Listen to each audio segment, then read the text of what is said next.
everybody, Brittany Westbrook here. This is my art presentation. Before we get started, I just kind of wanted to come on and apologize for being so late to the party. Not that that is surprising or not reflective of my semester or this season of life, but it definitely was not because of lack of preparation or time management. This just ended up being a more emotional process, I think, than I originally planned it to be. So yeah, it's funny because I do, group consults and with big groups of people at work, and I teach childbirth ed classes with pretty big classes. Have never really had a hard time being front and center, I guess, except when it comes to talking about myself. So I kind of pride myself on being able to sit really well with people in vulnerable states, but I'm not so great at being vulnerable myself. So just thank you for all your grace. I was able to get so much courage from watching your own presentations. They were amazing. So, all right, here we go.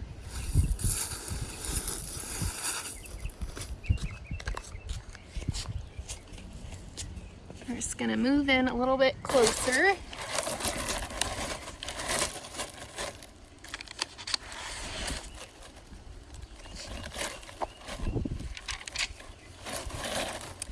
My artist statement is as follows. Pregnancy loss sucks. It happens to 1 in 4 women, which also sucks. But what sucks even more is that most women do not have an outlet to help deal with that loss.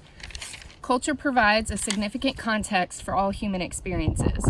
It can truly affect the way an individual comes to experience grief.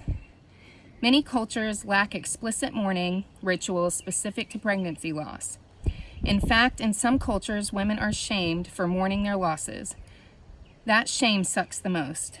The Japanese, on the other hand, have a grief ritual that is quite interesting. Jizao Bodhisattva is a deity who protects the souls of children and unborn babies. Parents dress their Jizo in red clothes to defend their children from illness and danger, and leave toys as an offering of thanks. When I sculpted my Jizo, I was able to give myself permission to examine all that had happened within my body.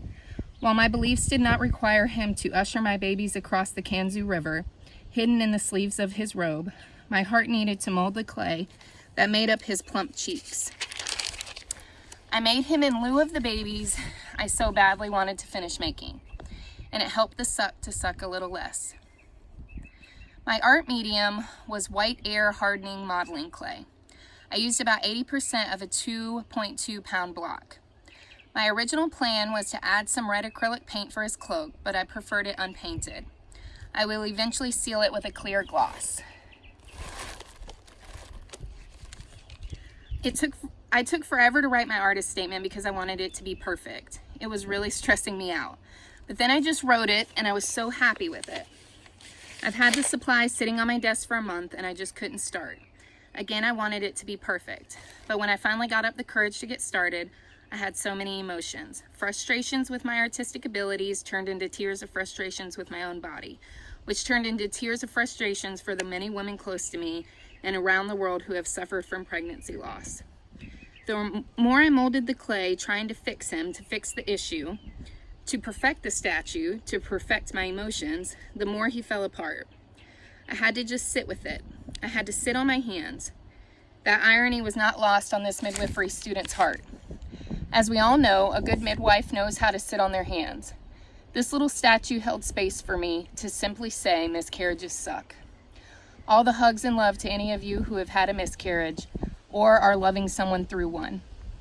This work we do in midwifery and on ourselves is hard but good. Thank you.